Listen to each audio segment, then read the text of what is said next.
Good afternoon. I'll let everybody get situated.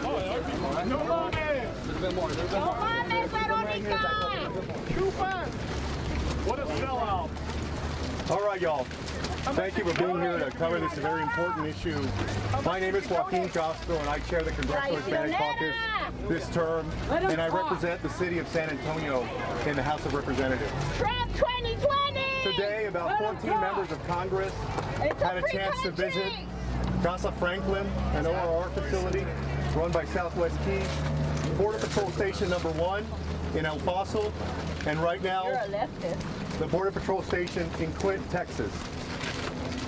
We came today and we saw that the system is still broken and that people's human rights are still being abused. We remain very concerned about the conditions in which people are being kept. In fact, at the Border Patrol Station number 1, we had a chance to visit with about 15 or 20 mothers, some of whom had been at that Border Patrol Station for over 50 days. Some had been separated from their kids. When we went into the cell, it was clear that the water was not running. There was a toilet, but there was no running water for people to drink. In fact, one of the women said that she was told by an agent to drink water out of the toilet. These are the conditions that have been created by the Trump administration. No, they're not. These are the inhumane conditions that folks are facing.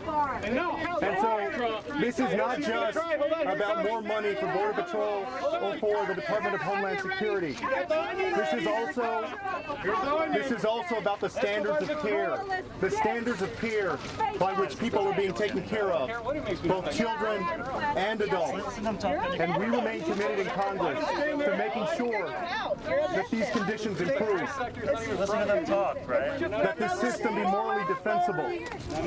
I would also like to very quickly, before I turn it over, speak to the Facebook page that was discovered by ProPublica today. That's a bunch of BS. That's bullshit, you know. That was a vulgar, disgusting, and vile page. What is that it, the shows, DNC page? Unfortunately, that there are many within CBP who become desensitized to the point of being dangerous to the migrants in their care and to their co-workers. Those guys are protecting your nation. There are many good agents. There are many good agents who are overwhelmed by those like those who were part of that Facebook page. And we expect that there will be a full investigation. I expect that there will be a congressional investigation to get to the bottom of it. With that, I want to turn it over to the Congresswoman from El Paso, Veronica Escobar.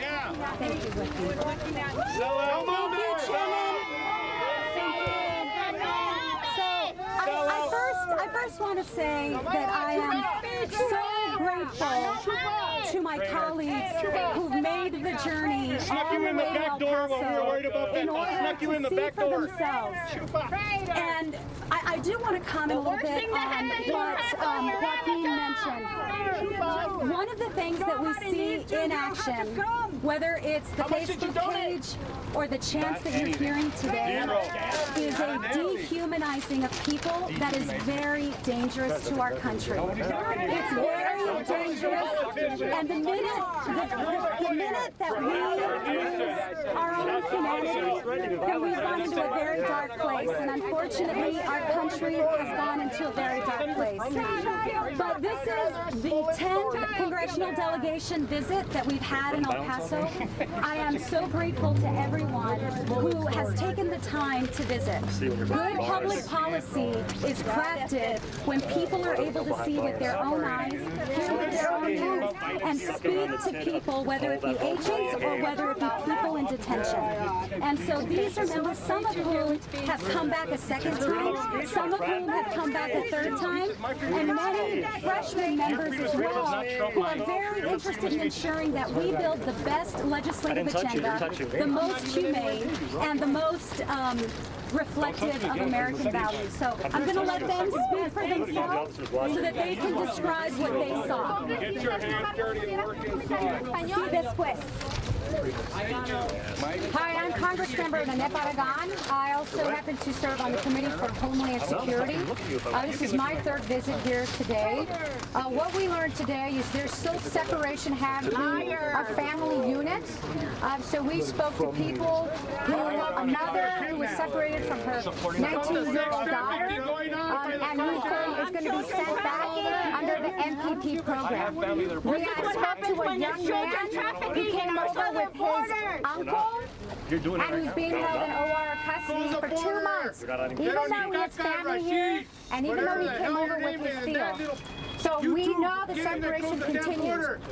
We did not get answers. Completely unacceptable. We did not get answers about the MPP program, the Remain in Mexico program.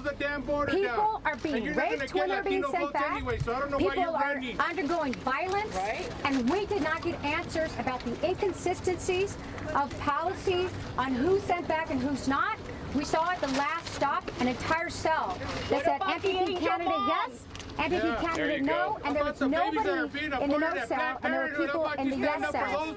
So what we're seeing here is we're seeing conditions continue to change. Now let me say one more thing. One more thing that was really important. We just passed a supplemental bill in Congress, and when I asked the question, what are you going to spend that money on? I got a blank stare because they're saying you came at the wrong time. Nobody is here.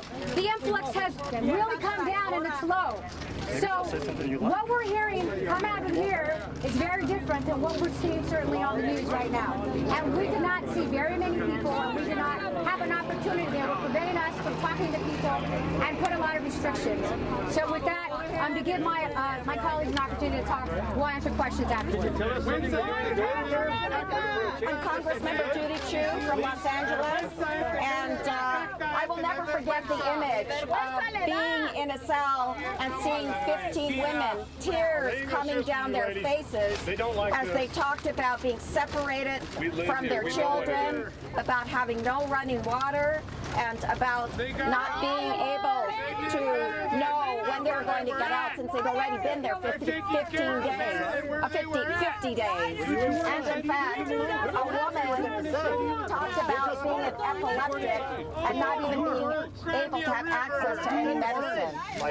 But I really came here for the kids, and I came here to make sure the kids, particularly here at Clint, are being treated the best way that they can be. And I know that the Flores attorneys who talked to 60 kids talked the truth. This system is broken, and the Border Patrol was just trying to show what they wanted to show, lots of supplies, and also I think that they reduced the number of people, the number of children for this occasion. We know the system is broken. It's got to be fixed. My name is Madeline Dean. I'm from suburban Philadelphia. I'm a freshman member of Congress. I wanted to be here because I wanted to see how our government treats the least of these. If you remember Matthew 25, it's a gospel I love. I was hungry and you gave me to drink. I was hungry and you gave me to eat. I was thirsty and you gave me food. I was naked and you clothed me. I was in prison and you visited me. That's what we wanted to do here today, to visit this broken system, to say that we can do better as Americans. We will be judged as a country, as a government, by how we treat the least of these. And with that, I know we can do better. Thank you very much. Get the onions ready for LC. Here it comes. Veronica pays herself. I'm Mark Vesey, Congressman from the 33rd Congressional District here in Texas. I represent Fort Worth and Dallas, and I am a very proud Texan. But what I saw here today in our state, on United States property, is shameful. And it's been exacerbated by the policies of this President of the United States and Stephen Miller and the other people around here that have used people people as pawns in a game instead of working with Congress to try to pass real comprehensive immigration reform and to try to do something. They've eliminated policies and ended policies that would have actually helped people be able to apply for asylum in their own home countries, and we've gotten absolutely no help. And like it's been said earlier, we need to be spending money on helping individuals with health care needs, with affordable housing, with food, not with all these enforcement efforts that we're seeing here today that are separating families. When we get back to D.C., we're demanding that we get to work on this, that the president work with us, and that we get something passed for these families and for our country. Those kids are not separated. You just told a lie. My name's Pete Aguilar. I represent California's 31st District in Southern California. This is my second trip to El Paso. What this trip was about is about providing oversight. This trip is us as members of Congress exercising our constitutionally directed job to provide oversight over these conditions and over this administration that is not implementing the policies that we have passed as Congress. We're going to continue to come. We're going to continue to lend our voice. We're going to continue to exercise our oversight ability to ensure that we protect these young people who are in the care of the United States government, to make sure that we are doing our job. We will absolutely not shirk from that. Thank you. And with that, I'd like to turn it over to Congresswoman Lori Trahan. Thank you, Pete. My name's Lori Loureiro Trahan from Massachusetts, and I came here so that I could see with my own two eyes what's happening here at our border, and also so that I could convey to people who aren't able to come down here to hear what's happening in the facilities I had the privilege to visit today. Look, I'm a mom of two young daughters. They're 5 and 9. So there were times when I walked through these facilities and I was enraged, and there were times when I walked through this facility and I was brought to my knees in tears. And it's because these are some of the things I saw. I saw young girls under 5 years old quarantined in a small box of a room, 8 by 10 feet, because they have the flu. Being not able to eat because they have the flu, and they're given cheeseburgers and juice. We're not giving basic human rights to children right now who are in our custody. And you know, let me be super clear.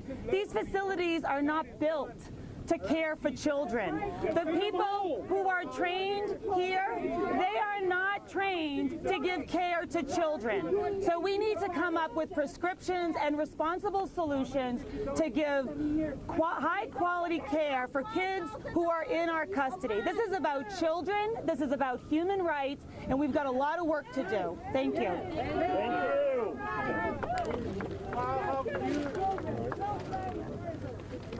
Separate issues, my friend. What about the kids in the Planned Parenthood that are getting killed over there? How about those issues? Hello, my name is Alexandria Ocasio-Cortez.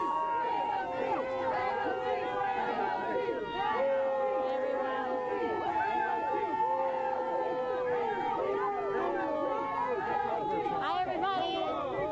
Hopefully we're able to get through this. My name is Alexandria Ocasio-Cortez. Congresswoman from New York's 14th Congressional District. I represent a community that is overwhelmingly diverse in all ways. We have urban communities. I represent home-owning communities. I represent constituents that are both immigrants and United States citizens, and both, oftentimes. What we saw today was unconscionable. No child should ever be separated from their parent. No child should ever be taken from their family. No woman should ever be locked up in a pen when they have done no harm to another human being. They should be given water. They should be given basic access to human rights. And it is a false notion. The idea that we have to choose between people is a false notion. No child ever has to suffer for the benefit of another. And I will never accept that argument. Thank you.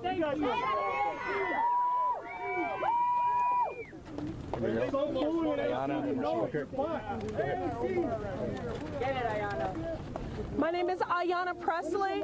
I represent the Massachusetts 7th Congressional District. Before coming here, I asked my constituents what message they wanted me to deliver to the children and families here today. They asked me to deliver a message that you are welcome here, and that we love you, and that we will never stop fighting for your dignity, for your humanity, and for the preservation of your family. Today I was able to deliver that message, and we've talked about the most vulnerable amongst us, our children. But I want to talk about their parents, the mothers, the abuelas, the tias, the madres that I sat with, who wept openly in our arms, not even knowing our names, because of the trauma they are experiencing, and because they don't know where their children are. Keep yelling. This is very appropriate. Vile rhetoric for vile actions. Hateful rhetoric for hateful behavior. Racist words and venom for racist policies. Very apropos. This is bigger than a funding debate or about any speeches that we give here on the floor of the House of Representatives. This is about the preservation of our humanity. And this is about seeing every single person there as a member of your own family. I am tired of the health and the safety, the humanity, and the full freedoms of black and brown children being negotiated and compromised and moderated. We need a system that works, that is humane, and that is compassionate, and that keeps families together.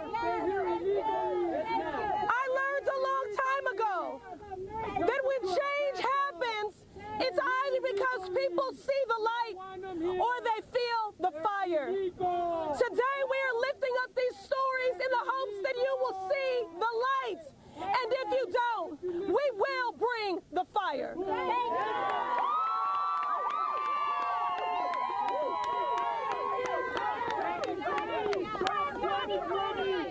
You know what we're doing today? We are putting America first, not hate. So you all can yell and scream. But what we saw today, what we did today, is try to bring the eyes and ears that you all can't have when we go into these facilities.